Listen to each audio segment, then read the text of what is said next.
I have seen the decimation of marriages and families where people have bought into these defective apartments. I can tell you that there's been suicides as well, where the husband or the father has taken it so personally that they've made bad decisions. Unintentionally, ignorantly, but they've still made bad decisions. And so suddenly they're up for extraordinary levies to rectify defects to the point that they've had to sell their apartments or walk away and become bankrupt. Chris, nothing really prepared me for what I saw. I've never seen buildings as bad as the ones I saw. I'd never seen quality of the type that I'd seen. We'd let a whole bunch of people come into the industry that had become unlicensed, uncredentialed. Those that had credentials, they weren't really good credentials. Subject matter knowledge has seemed to have almost evaporated across the industry. I don't know, why don't we just put 220 numbers in a hat and I'll pull out three and we'll go and dig them up. So there was one over there and one over there and guess what? All three failed. All three failed dismally. And the developer looked at me and said, "You just got lucky, mate." I said, "What, putting my hand in a hat and pulling out three?" I said, "How about you pull out two?" So he pulled out the next two. I said, "Good, now let's go dig them up." And guess what? They failed too. And he went, "Rah!" I said, "What are you going to do?" He said, "I'm going to pull them all up and fix it." It's time to wake up the industry associations and saying, in plain sight, you people are turning a blind eye. If you see it, call it out. Welcome again for another episode of the Build Better podcast. I'm your host, Chris Van Dyke, and today I have David Chandler AM. David, welcome to the podcast. Thanks, Chris. It's been great to be with you for the last couple of weeks. Yes.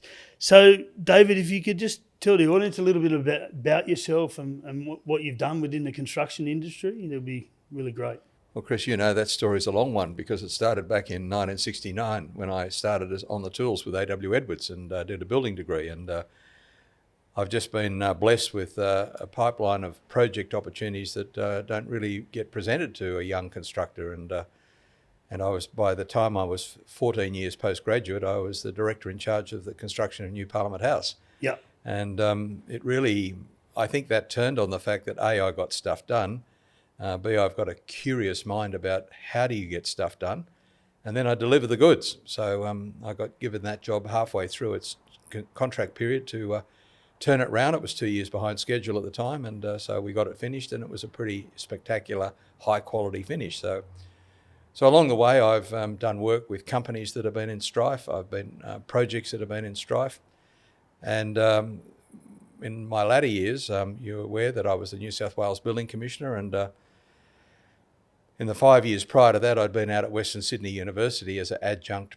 professor, and I'd started the Centre for Smart and Modern Construction because I felt there was a real knowledge gap in this modern construction frame, and started the Centre for Smart and Modern Construction, industry-backed, raised about $750,000 of industry money to fund new knowledge development for that area, and that's been very successful and it's gone well. But during that 3 years I was at Western Sydney, I had the opportunity to go and talk to over 200 contractors, subcontractors, manufacturers, suppliers, crane makers, brick makers, glass makers, because I just wanted to get a snapshot of where everybody was up to.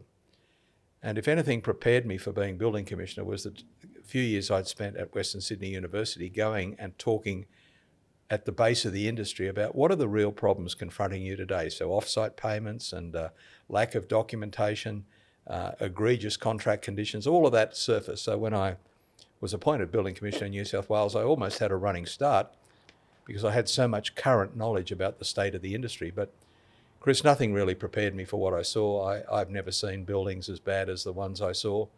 I'd never seen quality of the type that I'd seen. I put it down to the fact that we'd let a whole bunch of people come into the industry that had become unlicensed, uncredentialed. Those that had credentials, they weren't really good credentials. And what I saw was there was a lack of subject matter knowledge, a very wide level of subject matter knowledge, not just in the construction people, but in the architects and the engineers and the superintendents and the clients. Subject matter knowledge has seemed to have almost evaporated across the industry. It's become so critical. So I saw that many people had their fingers in the pie for the problems we saw then. And I had to make a rule that when I asked people to come in and talk to me about what they thought was going to fix it, they all had their own little playbook of, oh, well, I've been banging on about this for the last 10 years, and if you'd have fixed that, you would have fixed the lot.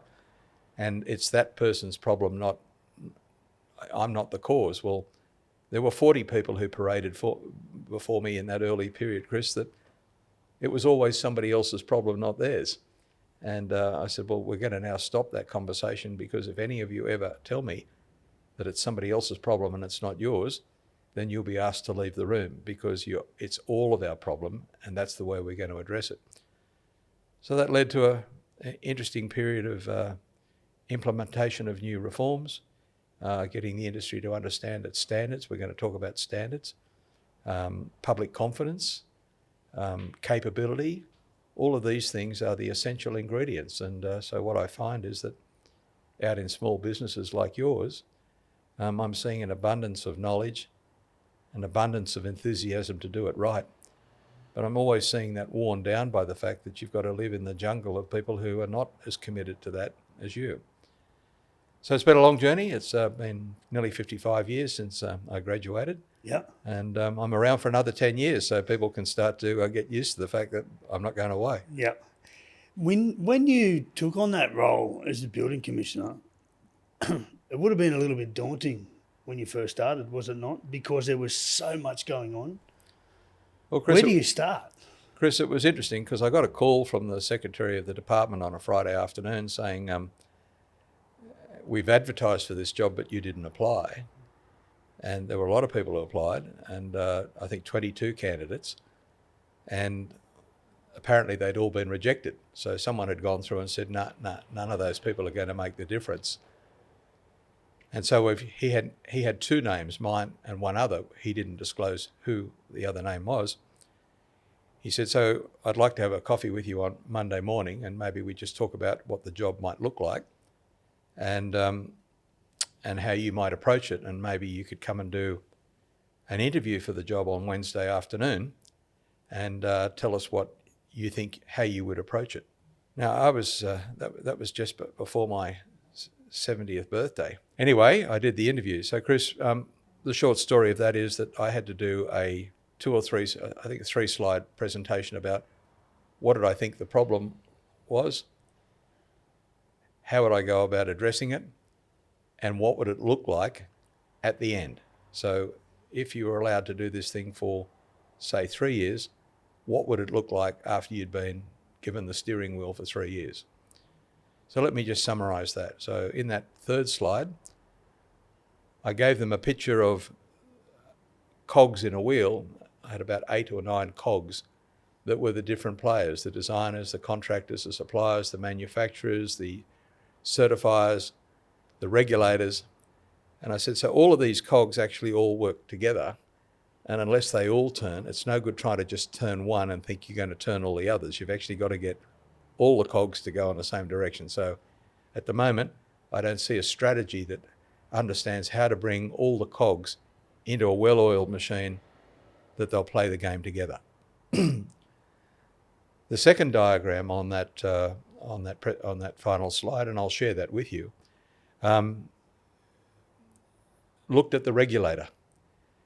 And my observation of the regulator was that they were reacting to issues rather than proactive. So 400 people out at Fair Trading in the building regulatory area, and all of them dealing with the problem after the horse is bolted. Well, you know as well as I do, trying to put a horse back in the stable after it's bolted's a bit of a problem.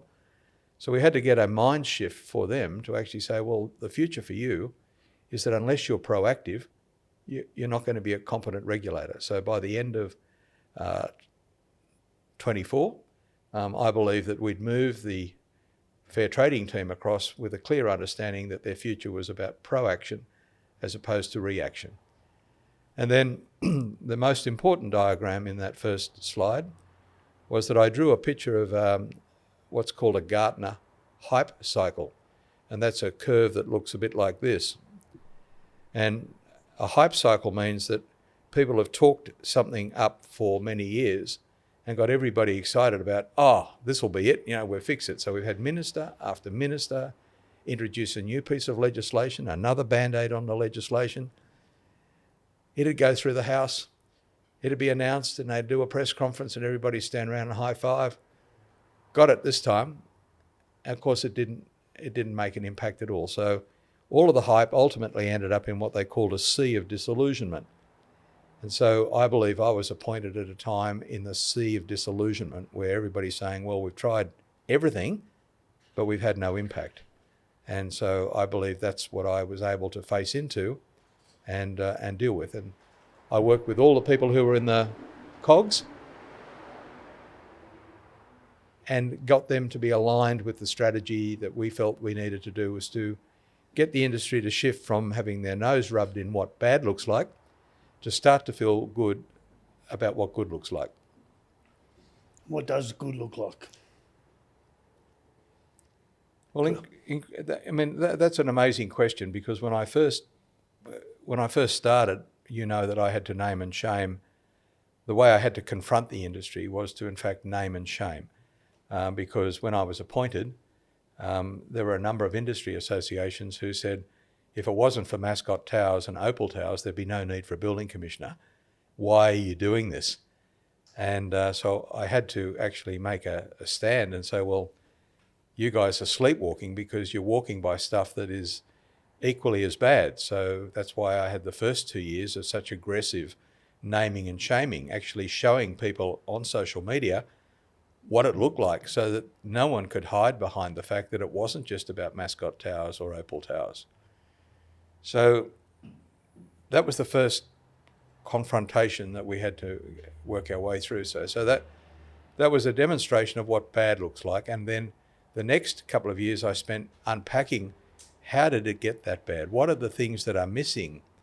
And so part of the strategy that the Commission now has is training modules to actually get people to be aware of, here's the things that actually go towards achieving what good looks like, because you don't like being in that sea of what bad looks like. You then heard that we implemented things like the iCert rating and then the 10-year warranty insurance. Now, I remember when I was grilled in a upper house inquiry shortly after I was appointed building commissioner, said, well, you tell us, Commissioner, what this is going to look like. And I said, well, by the end of 2024, the insurers will be back in the market and 10-year warranty insurance will be offered to purchasers of new apartments by 2024. Because I drew on my upside of my Gartner hype cycle. I said, that will be the single thing that will tell me that we've made a difference, that if the insurers are back and they're prepared to insure the buildings with 10-year warranty insurance, DLI or LDI insurance, then I think we've actually changed the dial, because they'd left the room. They'd left the room a long time ago, and those sorts of quality assurance products were not available. And you know that you and I've talked about that, and that'll be another conversation. So I've always explained to people that it's a bit like playing a game of pool, where you basically have the green ball in the middle of the table and you've got the cue ball and you hit the green ball and you say, I'm going to put the green ball in the top right-hand pocket. Well, that's what this has got to be a bit like. So the 10-year warranty insurance is a bit like green ball, top right-hand pocket. That's what good looks like, and we've got to get there. And I know that it's not going to be easy for everybody. So just like if you were shooting a pool ball like that, you'd miss the pocket and the ball would bounce away and it would clutter up the entrance to the pocket for the next ball. And so the next ball's got to bounce off the other balls to get in the pocket. And we had a bit of that for 2 years, where people were sort of struggling to get the ball in the hole, but they had to bounce off all the other balls because no one trusted anybody, because there was such a depth of distrust and a lack of confidence, and people who didn't know why they were creating these problems. And so again, I think our conversations, Chris, have been very instructive to you and to me. But one of the things I saw regularly was the fact that people's idea of set out and tolerances had vaporized. And I would say to you that most of the waterproofing leaks, most of the structural issues that I saw were the result that people forgot that buildings move. And you've got a design movement into the building before you make it. It's no good retrofitting it, because you've got to then tear the building up to actually retrofit it. And Mascot Towers is a really good example of that. So building tolerances and set out, and as you've shown to me really quite recently, egregious contract conditions where everybody says, oh, well, you take responsibility for my set out and my building works because you're the final trade to go in and be installed. So you've got to make sure that no matter how bad I've built the building, you've got to actually make your stuff go in. Well, that was everywhere. So a good example would be waterproofing balconies, where people waterproof the balcony and they had good falls and they had good waterproofing. But what they'd failed to do is they'd failed to put any movement joints in on the structure. So the structure would crack behind the waterproofing. So you could have a fantastic waterproofing, but the water was going in the crack behind the waterproofing and then going into the building. So these are the sort of fundamental issues that I know you've told me about, you run into every single day. We've got to turn that around. So what good looks like is that people have got the basic skills to know what causes problems. They've got a consciousness to spot them. I walk past things and I go to someone, I'll say, did you see what I saw? No, what did you see? Well, have a think about what we saw. I mean, a good example, I was standing on a job with one of the Master Builder Association's former vice presidents on one of his jobs, and I'm standing on the inside of a face brick wall. And I'm going to give this story because it's relevant to what I saw at your showroom. And here's the bricklayers standing on the face side of the wall, laying the bricks, and every now and again with the trowel wiping the inside face and putting another brick tie in. And 30% of the bed was missing. They were only interested in the facade on the face, and they had the perps and the beds all nicely troweled and everything, but 30% of the bed was missing. And in some instances, the wall ties were actually not even bedded in the mortar. And the mortar then was dropping down into the drainage at the bottom. So he said, what do you see? And I said, well, you tell me what you see. And he couldn't tell me. And I said, well, how much money are you saving by leaving those beds 30% empty? None. Why? I said, well, why would you do it? Why wouldn't you fill the beds up? Because the wall ties are not actually bedded in the wall. So structurally, that makes the brickwork suspicious. Yeah, that's a good point. And so we had to talk about those sorts of things. Now, when I was in your showroom and you were doing the immaculate presentation of a display of one of your window and door installations, you happened to be replacing it. And I was standing there looking at the cavity of the brickwork down in your showroom. Yes. And Chris, I've got pictures, so you can't deny that now. Deny nothing. They're there. And what was in the cavity? Holes. Full of mortar. Full of mortar. So the drainage at the bottom of the cavity was going to be a problem. And I said, you've just convinced me that you make the most fantastic high quality windows that don't leak. They've got good air seals. They've got good flashings. They've got good drainage. You go to all of that trouble to make a great window and you put it into an opening where right up in that opening, the builder's got the cavity full of mortar and half-filled bricks. Now, it's highly likely that water could come into that particular dwelling through those issues. But the first thing the builder would say, your windows are leaking, Chris. Your windows are leaking, mate. Yeah. So suddenly you've got to go back to the job site and pull the window out to prove to him that, in fact, it wasn't you. Do you think he'll pay you to go back to the job site? Well, we wouldn't go and pull it out because we take photos of everything that's been installed. Sure. But most certainly, over the years, when I've been I've been in windows for almost 20 years now, and that's generally what happens. If the roof's leaking, it's not done properly, the bricks, something else, it's always the window problem. And you're right, you don't get paid. They expect you to pull it out, and when you pull it out and are able to show them it's not your system that's leaking, it's too bad. Put it back in. And then if they then fix their problem, they then expect you to put the window back at no cost. Correct. So what does that cost the industry if that's done thousands of times every week across our industry? Well, it costs the industry good tradespeople and good companies, because at the end of the day, what's happening at the moment, and has been for quite some time, costs are going up everywhere, right? So if you don't price a job effectively and correctly, if a builder says there's a damage on this piece here, you need to replace it, a lot of the time the trades will argue with the builder. No, it's not my fault, it happened on site, we're not replacing it. But with a good contractor, they've priced the job correctly, they are happy to take responsibility for their work. In my opinion, that's what good looks like. Well, good looks like the fact that at the end of the day, my test of good is that is the ultimate customer happy? Is the building trustworthy? Yes. Because it's not just the pieces and parts that each of them look like good. It's when all the parts join up, that's what good looks like. And so the problem that we have today, and I've shown you examples of things that I've taken photographs of in the last week, where it is not what good looks like. It's exactly an example of what bad looks like. So we've still got this huge problem to get people to be conscious of the fact that trust and what good looks like is not a label you can buy down at the supermarket. It's something that you've actually got to earn. And I'm seeing that present in the way you're adopting systems in your business that, despite some of the challenges around your work, you are still striving to achieve what good looks like. But we've got to do that for the whole, not the part.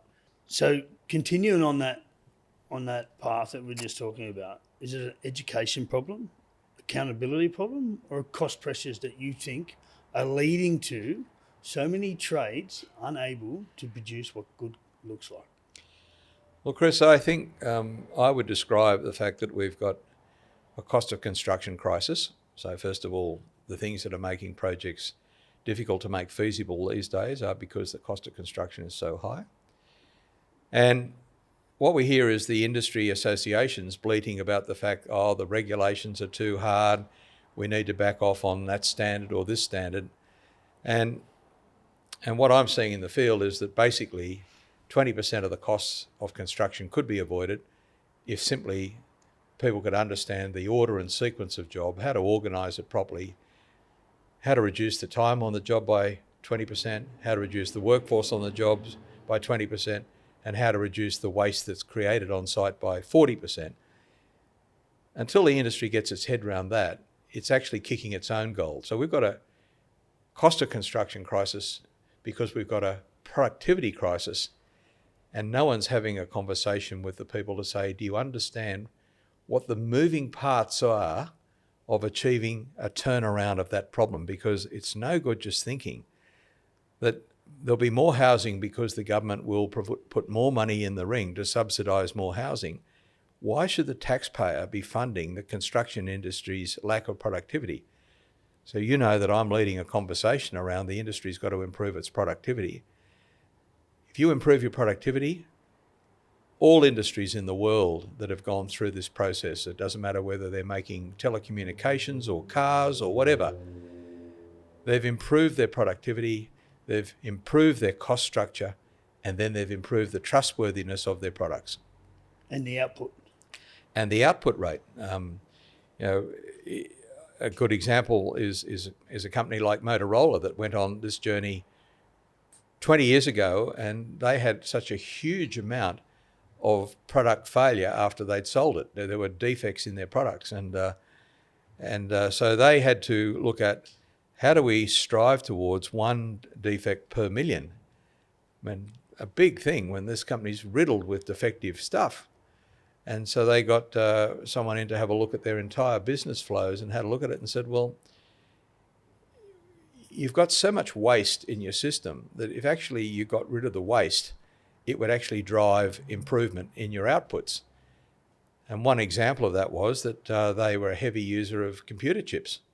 And so they had inventory. Well, we now know companies that have got huge inventories of stuff that's almost aging while it's on the shelf. It's actually becoming redundant while it's on the shelf. And we know that this sector, the aluminium in the industry, is with the changing of thermal transfer, etc., it's likely to have a bunch of inventory that actually is not really able to be absorbed back into the market because it doesn't meet some of those new standards.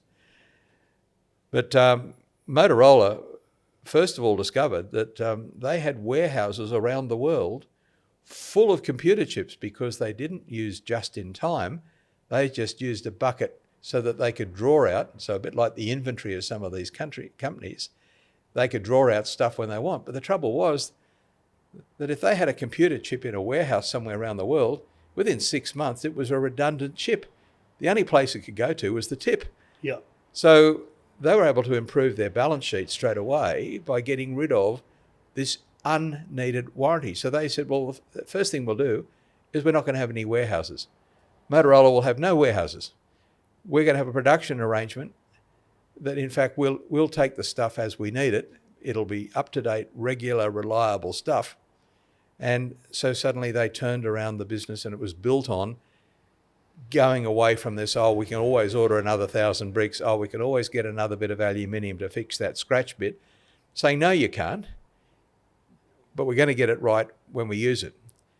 So I think there's some really good examples. We don't have to invent anything. Everything we need to know is being invented. And I can see that in the current pivot that is happening in the global defence market right now.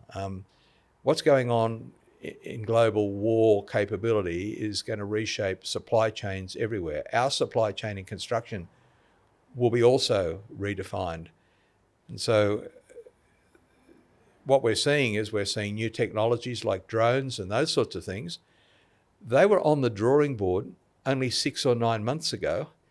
They've actually gone through production and they're actually up doing their job. And instead of them costing $1 million per item, they're costing $50,000 per item. We've got the same problem in construction, and we need to rethink our supply chain, and we've got to go back to ground zero thinking. So one of the things that's happened in defence is that they've realised that they've had these welded on supply arrangements for a long time, just like your industry has, where people sort of say, oh, but we've always dealt with them, and so we'll continue to deal with them, good for all the good and the bad. And you just keep doing the same old thing that you've always done. And what Defence have realised is that, in fact, some of the orders that they've got, billions of dollars worth of orders, are in fact going to be redundant before they're actually delivered. And so they've started cancelling some of those orders, because what's the use of getting billions of dollars of kit 5 years from now while it's going through a product development phase, a proving phase, and then a delivery phase, and then a application phase? By the time you get it, the biggest warship now is almost like a redundant piece of technology, because we've seen what drones are doing. Yeah.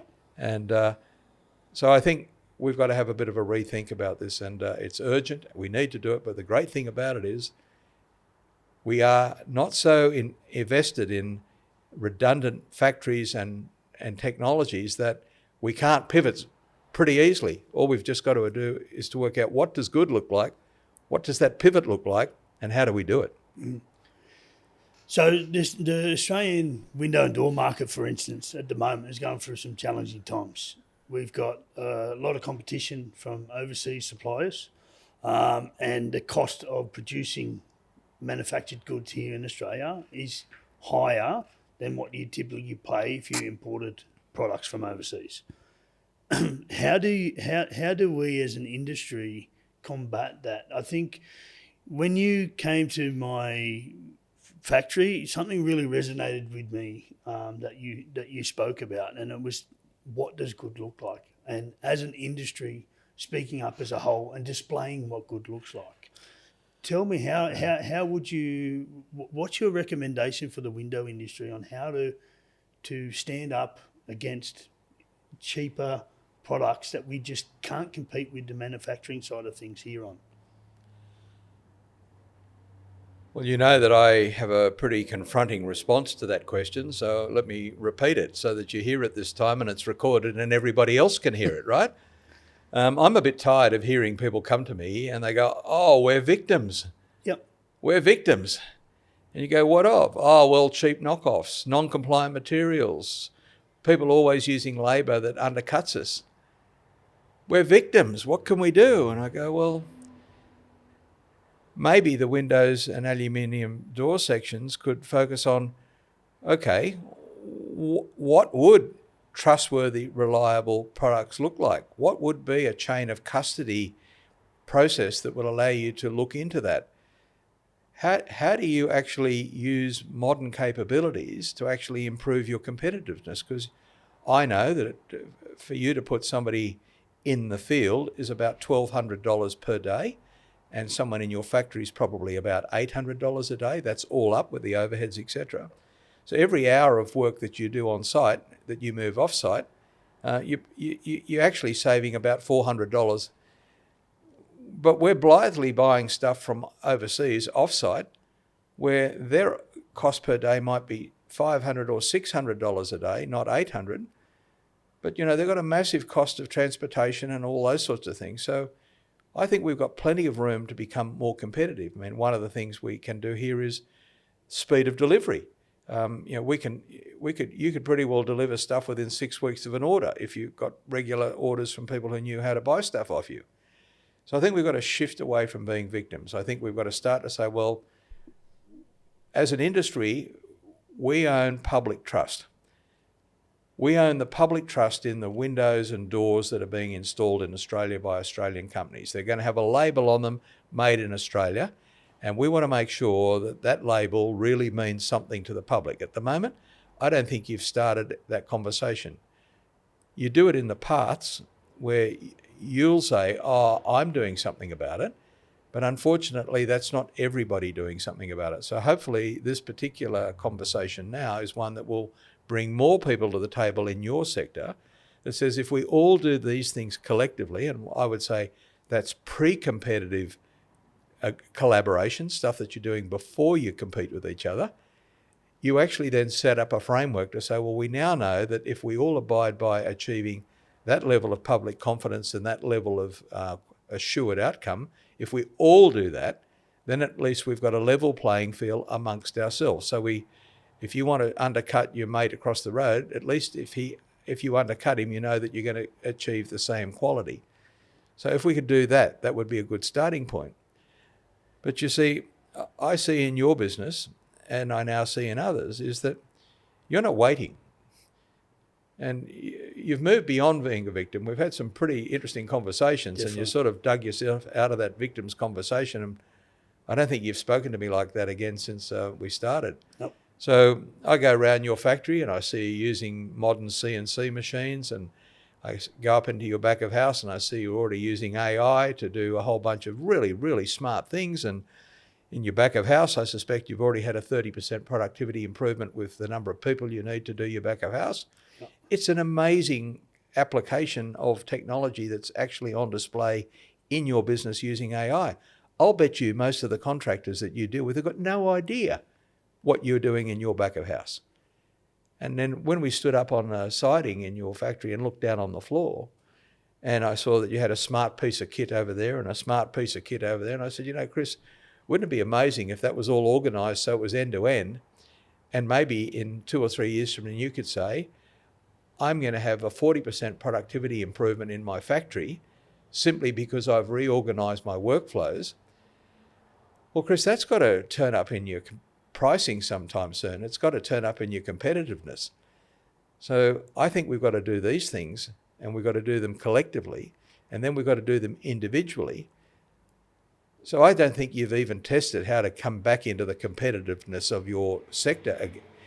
You haven't even touched the side. So when you bleat to me about, but we've got these knockoffs, we've got that, I'm saying, if you could all agree, this is the standard that we'll all achieve, and then you all started to share with each other and say, well, I'm using all this technology across my factory and I'm reorganising my workflows and I'm going to save 40% of my factory, and I've got this back of house and I'm saving 40% in my back of house. I'm already seeing that you're starting to observe there's at least a 20% improvement in productivity on the job site. Yes. You're dispatching people to jobs and you know exactly what's in the box when they leave the factory. You know what the fitments are, what the assembled modules are, and you're able to track how many people days of effort are required to install it. You're able to track who is installing it correctly, how many times you have to go back and fix defects with that crew versus that crew. And you're able to have that conversation with your crew. So look, here we are. I can see 40% improvement in productivity in your factory, 40% improvement in your back of house operations, and at least a 20% improvement in your on-site productivity performances. and you're still bleating to me that you don't know how to compete with anybody? There you go. And what do you say then about enforcement of compliance?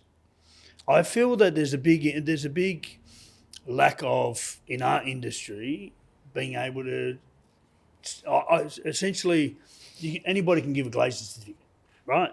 So on a commercial building, I can provide a glazing certificate with no license. Okay, is that scrutinised? Only if something happens. Currently, in the industry that we've got now in the class 1, class 2, regardless of which class, we're seeing a lot in regards to energy efficiency, which I think is a very important factor of any build. It brings down the cost. It brings up the comfort level of the end user. Sure. It does a lot. We're seeing a lot of people now looking at cutting corners by providing certificates that don't comply, and that's never checked. How would that ever be changed? What happens? So if we go back to the beginning of the journey I had as building commissioner, it was the common lament that if the inspectors did their job, if they were out there testing more product and inspecting more product, we'd start to chase this out of the system. Well,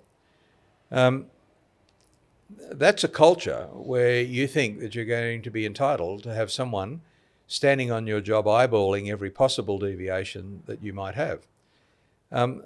Now, early in the process, it struck me that we're now bringing parts into our buildings that are coming from multiple jurisdictions, so from other states and from offshore. And we've got a state regulator that really had only focused on the fact that buildings had largely been made in the state of New South Wales historically. So the inspectorate really couldn't cope with this new thing coming in to say, well, that bathroom pod was made in Victoria and that module was made in Vietnam. They don't have any sort of line of sight to how they could regulate into that. So we had to create a conversation with the industry to say, well, you've got to start to think about what co-regulation looks like, not just simply the regulator being the policeman, because you can't stop everything. So for the public to think that the regulator is going to be a catch-all, those days have gone. So what do? Well, that's why I was focused on getting the 10-year warranty insurance in place, because the people who underwrite that, the big European underwriters, they're specialists in underwriting insurable risk. And one of them who came and spoke to me had 3,000 engineers worldwide observing the work or things that they were insuring. So we've opened up in New South Wales, and I'm now pleased to see Victoria, with 10-year warranty insurance. Now, the people who are providing those insurances actually have to go to an underwriter to get the insurance underwritten. And it's those underwriters that are actually applying another layer of observation and checkpoints in the industry, where they're actually physically requiring these things to be seen to comply with their policy. So it says if you install stuff into your building and it's not compliant, well, you may run the risk of voiding your insurance policy. So this co-insurance exercise is important, and an understanding that because of the multi-jurisdictional nature of global construction these days, if anybody thinks that Mr. Plod at the border is going to stop all this stuff, or that the building inspector in New South Wales is going to stop all this stuff, you're dreaming. But in parallel with this, of course, we can't just simply wash our hands of people who ought to be playing a bigger role. So, for example, I've had many tough arguments with Engineers Australia, because I see engineers who've accepted briefs where their supervision on the job has been cut back. It's a bit like, I've seen one job where I actually called in the contract and it was supervision in their bid 35,000 and a line through 35,000 and 25,000 written underneath it. So suddenly the engineer's compromised his intended supervision of the job by just simply someone putting a line through his price saying $35,000, $25,000. Right. then, of course, the engineer goes onto the job and I say, well, why didn't you see that? Why didn't you see that? Well, I haven't really been paid to do all that now. He said, I just can't afford to do it anymore because I don't get paid to do it. Say, okay, well, here's the next point. You've got a moral and professional dilemma that when it says you come to issue a structural adequacy certificate for that building and you haven't eyeballed all the things that were contemplated in that $35,000 worth of insurance and you've only done $25,000 worth of it, how can you honestly sign off on that building and say you've eyeballed that this building's been built in accordance with your design? So that's one of the things that the reforms in New South Wales are doing, is they're amping up the accountability of designers to make sure you do not sign off on stuff that is not in accordance with your design. And the same thing with certifiers. Certifiers almost said, oh, I've inspected 10% of the bathrooms, job done. Well, it's not inspect 10% of the bathrooms. Yes, you should inspect 10% or more, but that should lead you to the view that you're confident that all the others are okay. Not just simply, oh, tick the box, I've done 10%. And one of the first jobs that I went on to as a building commissioner had 220 odd bathrooms in a development that was a couple of weeks away from being finished. And they changed certifiers. Part of the landscape was that the particular certifier had just lost just before I was appointed, and they had a new certifier on the job. And I said, so when did you come on? He said, oh, about 3 months ago. And I said, oh, okay, so how are you going to certify this project and all the work that the previous certifier was supposed to have seen? Oh, no, I said, I'm just going to take it as read that what he saw was okay, and I'll look at the bit that was done since I've been appointed. I said, well, that's not going to wash with me, pal, because the public rely on someone issuing a certificate of occupancy, and you're going to be issuing it, that says all of this is okay, not just the last 3 months bit. And he said, okay, well, what are we going to do there? He said, I haven't seen anything of all that work. I said, okay, well, let's go and have a look at some bathrooms. And so we went and dug up 3 bathrooms, and the developer said, which ones? I said, I don't know. Why don't we just put 220 numbers in a hat and I'll pull out 3 and we'll go and dig them up. So there was one over there and one over there. And guess what? All 3 failed. Right. All 3 failed dismally. And the developer looked at me and said, you just got lucky, mate. I said, what, putting my hand in a hat and pulling out 3? That's 100% strike rate. I said, how about you pull out 2? Oh, all right. So he pulled out the next 2. I said, good, now let's go and dig them up. And guess what? They failed too. And he went, oh. I said, what are you going to do? He said, I'm going to pull them all up and fix them. So we worked out that he had cut corners of about $1,500 a bathroom, right? It cost him over $7,500 per bathroom to fix them before occupancy. Now, I know from the jobs that we went back and saw that were being fixed after occupancy and the consumer was in the apartment, you couldn't fix the same problem for $35,000. So for a $1,500 nickel and dime exercise, it cost this guy $7,500 before he got his occupation certificate, but it would have cost the consumer $35,000. Now, we've got to tell that story again and again and again. Who's liable, the builder or the certifier? Well, the certifier hadn't done their job. So I think you'll see in the new amendments, the certifiers legislation, the fines have been substantially increased. Their ability to be passive is now over. They've got to be active. And I can really report to you some great news, and that is that I'd say 60 to 70% of certifiers in New South Wales today are proactive and on the game and understand the new terrain. And where that's playing out is that now some of these certifiers have been appointed by people who are buying big bits of stuff offshore. So, for example, that modular building that I've been talking about just recently, there's a New South Wales certifier almost embedded in the factory over there, making sure everything that goes into those modules is 100% compliant, because he knows that he's got to issue the certificate of occupancy back in Australia. And he knows that if it found to be a faulty certificate, then his bacon's going to be on the line. Now, guess what? The developers come to me and said, you know, this is fantastic, David, because I feel confident now that post-occupancy, my building's not going to come back and bite me. So suddenly what good looks like is that we've got proactive state regulators, building inspectors going out and doing random inspections, particularly using technology to identify who the most risky players are. That's becoming very mature. They can land now on risky players very, very easily using the data sets that you know that exist out there. We've got certifiers who've now amped up their responsibilities and they're now doing their job. And then we've got the contractors. Now, I don't have a recent experience of a window contractor, but I do have them of waterproofers. And I could name at least a dozen waterproofers who reached out to me personally on LinkedIn to tell me their story. And I would use that as intel for me to go and do a random inspection on a job. And they were abused. I mean, they were not only screwed in their price to actually what they were doing, but they were screwed in their process. So one developer reportedly, the bathroom floor was saturated from the night before, and he wanted the waterproofer to come and waterproof the bathroom. It was all wet. And he said, if you don't do that, I'll sue you for delaying the project. I want you to do it right now. And the certifier said, look, I'm not going to do it until the floor's dry. So the builder said, all right, so go and have smoko and come back. So he'd gone to Coates Hire and ordered a heater and an air blower, and he'd intensely blown the bathroom to the point that superficially it was dry. And he said, now waterproof it, which he did because the builder had sway over him.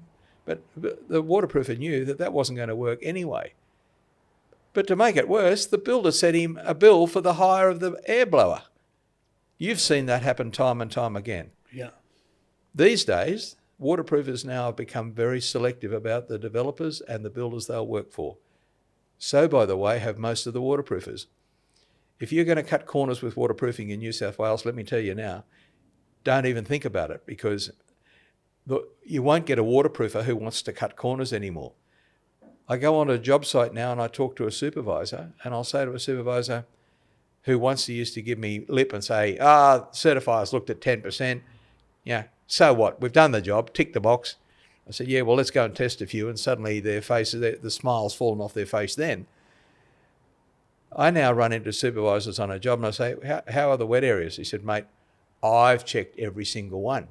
So we've got a supervisor not expecting the certifier to do it. The builders checked, the certifiers checked, and the waterproofers come to me and said, hey, they get it now.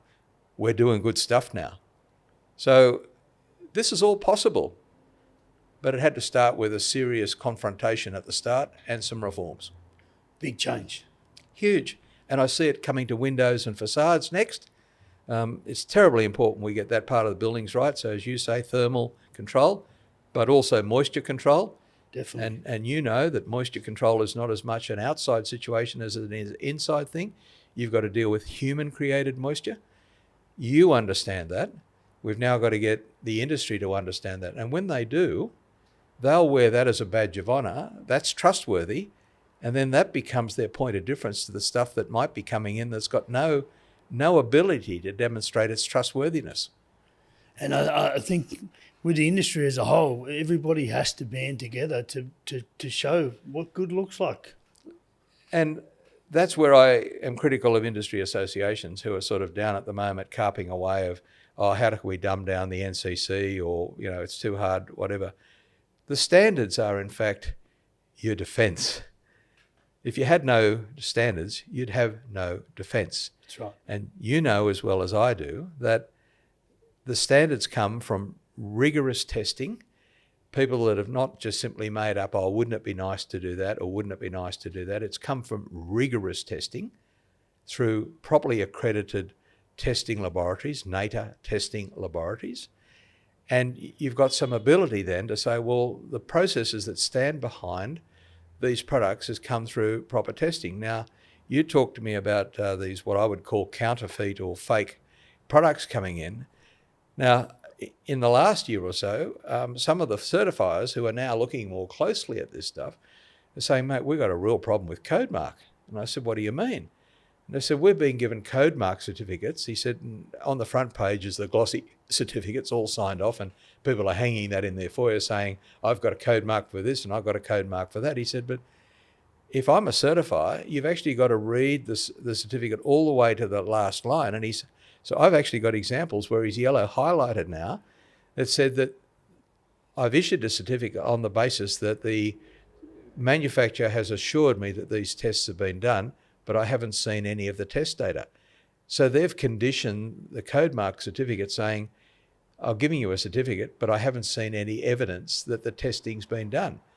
Well, we've got to make that now something that everyone's aware of.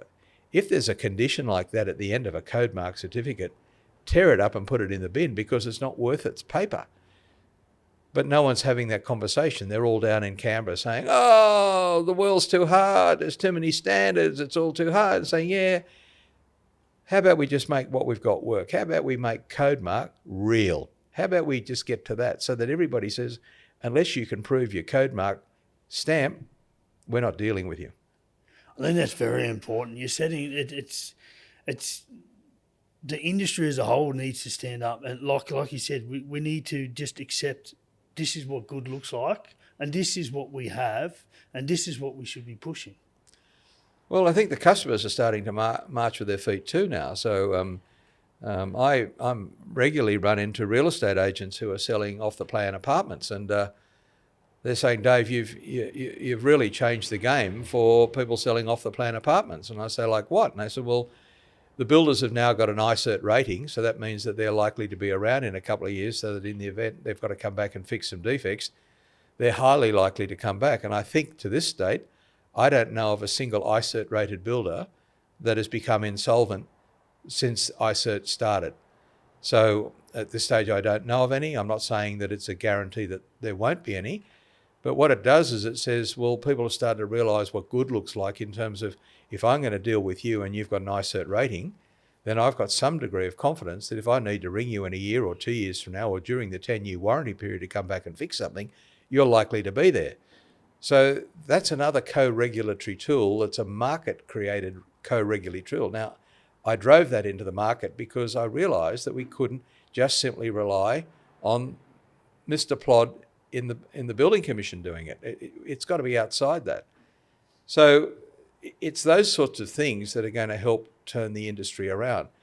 So go back to my real estate agents thing. So if you've got ICERT rated builder and an ICERT rated developer, and you've got a developer who's offering 10-year warranty insurance, you go and ask a customer, because they've now gone and asked hundreds of customers, would you be prepared to pay a 2 or 3% margin for a 10-year warranty insurance? I can tell you now, of course they would. And I have been at the openings of projects, and I was one in Central Coast just recently where the owners who'd actually purchased into that job, where there'll be a 10-year warranty insurance, I've gone and asked them, now that you know that that exists, would you buy an apartment off the plan that wasn't going to come with that? I said, absolutely no way. Now, I've been at 3 or 4 project openings where 10-year warranty insurances have been available, and it's quite clear. Consumers want it, and consumers are looking for it. And guess what? The salespeople, one of them came to me and he said, oh, Dave, he said, I had the most wonderful experience last week. He said, I had a father in wanting to buy an apartment for his daughter, and he had deposited on an apartment on this development off the plan. He told me who the developer is. I won't name the developer. And he said, and he didn't have an ICERT rating, and he didn't have 10-year warranty insurance. And he came across to our project, and I explained to him what an ICERT was and what 10-year warranty insurance, and the fact that this project was offering it. And the costs were virtually identical for the same product. He said, guess what the girl's father did? He went back across the road, he got the deposit refunded from across the road, and he brought it across and put it on this side. He said, from a salesman's point of view, this is money for jam for us. All we've got to do is we actually rope in the customers that are deposited somewhere else. This is the best thing for us. So they're out there spruiking this. So we've now got consumers being informed by, have they got that? We've got it. Are you happy to buy something from someone who hasn't got it? And that's something we're going to talk about, not today, but for your own market segment. How do we create those sorts of assurances and those sorts of underwrites so that you can use them to simply say, look, if you're happy not to have that, fine, good luck with the rest of your life. But if you want it, then here's the rules. It's about limiting risk for the end user and longevity. It's about creating assurance. It's about creating confidence. I think the conversation around risk has got so many variants to it. The risky contractor, risky price, risky materials. There's only one crowning piece at the end of the day. How do we make the customer confident that when all of the parts come together in something that they're buying using their lifelong savings, they're using their lifelong savings to put a roof over their family's head, how do we make sure that there's a level of assurance that says when all those pieces and parts come together, there's an underwritten confidence that what they're buying is safe? Because I have seen the decimation of marriages and families where people have bought into these defective apartments.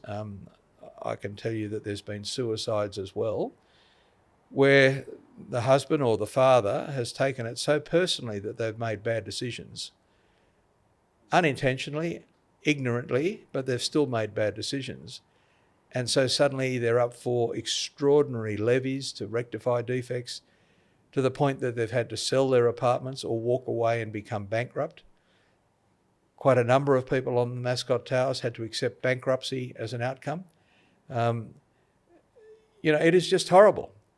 And so if I do nothing for the rest of my career, is I want everybody to understand it's the stories about when all of the pieces of parts come together and there's an underwrite that says all of those pieces and parts are trustworthy and that the consumer can bank on that and put their life savings at risk, then that's where we've got to get to. So there's one big question that I got for you, and it just relates purely to my industry, and it's something that I've always been wondering how we can fix that in New South Wales. When you have other companies out there that are installing non-compliant window and door systems, it's not compliant. And we're not talking about imported products, we're talking about locally manufactured. Where do people go to hold them accountable? Because at the moment we've got an industry that has an association body which are doing a great job to promote education and other things in the industry, but how do we get them to hold accountable in the class, in the residential sector? How does that happen? Well, Chris, you've got to start to call it out. I mean, if something's bad and you walk past it and you see it's bad, then you own it too. I mean, the standard you walk by is the standard you're prepared to accept, even though you might work to a higher standard.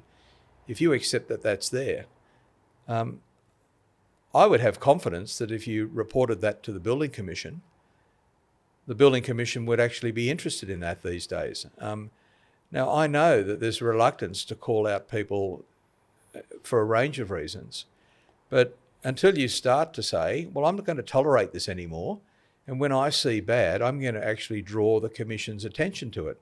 Now, I can't speak for the Commission. I'm no longer involved. I'm not the regulator, and we need to make that very clear. And I'm not a regulator in retirement either.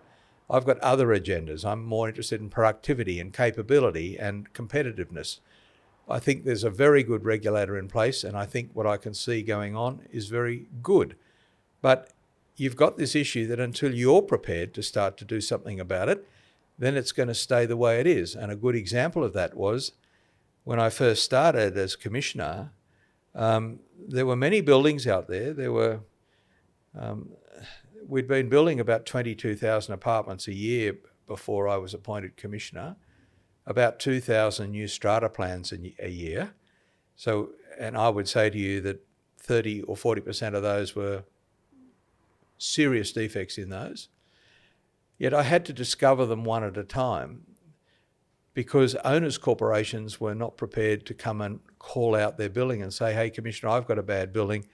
Could you use your powers to get the builder or the developer to come back and fix this building? Because what they were worried about, the fact was that there were orders issued. So suddenly we had to issue an order to that developer on that building. And so the clients or the owners are saying, oh, well, that means there'll be a drop of the apartment value in the market. It'll be hard to sell. Well, they all need to understand that the laws have changed a bit now. If you're aware of a leaky building and you're selling an apartment, if you don't disclose that, then you're up for damages potentially for not disclosing. It's the law now to disclose known defects. But I had to go through at least 2 years of copying this almost abuse, saying, Why do you think we should be ringing you and telling you? Why should we do that? Why don't you just come out here? You should have a blanket cover. You should go and inspect all buildings and you should discover it. Why should we tell you? So, well, we don't have the resources to do it. And why do you want to sit on it when, in fact, you're letting the 10-year warranty clock go?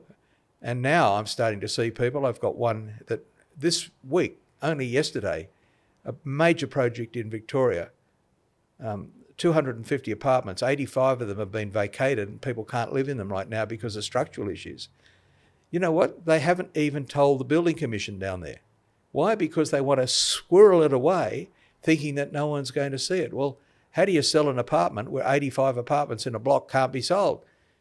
It's just nonsense. So consumers have to call out their problems. You have to call out bad players.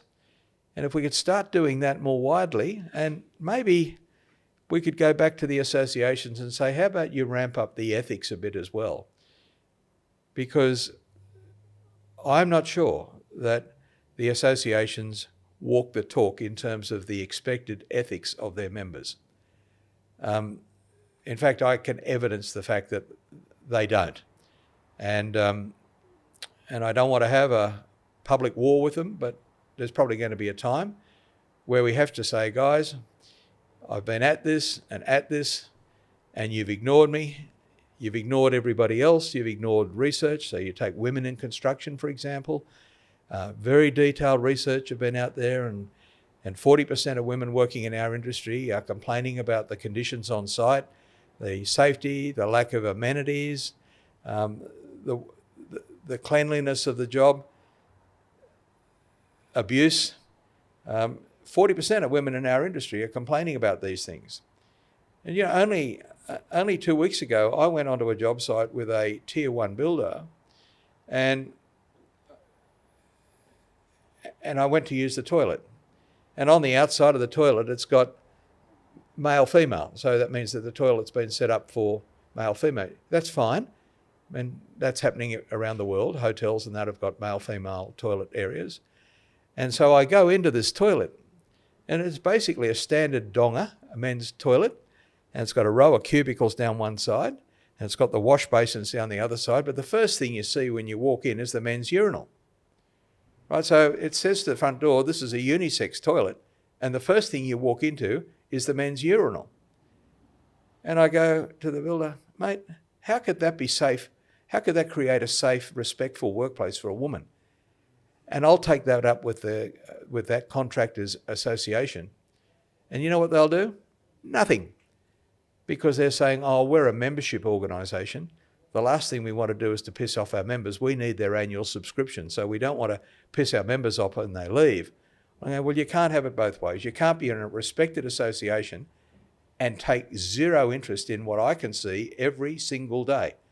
I've got a video of a house under construction by a award-winning MBA builder, and there was a 3 or 4 metre gap between the soil going onto the site and the first suspended slab, and it had a 2 to 3 metre fall between the two, and they put a single plank across that, and they had the roof trusses delivered, and they had one worker putting this on his shoulder and walking across the plank onto that site.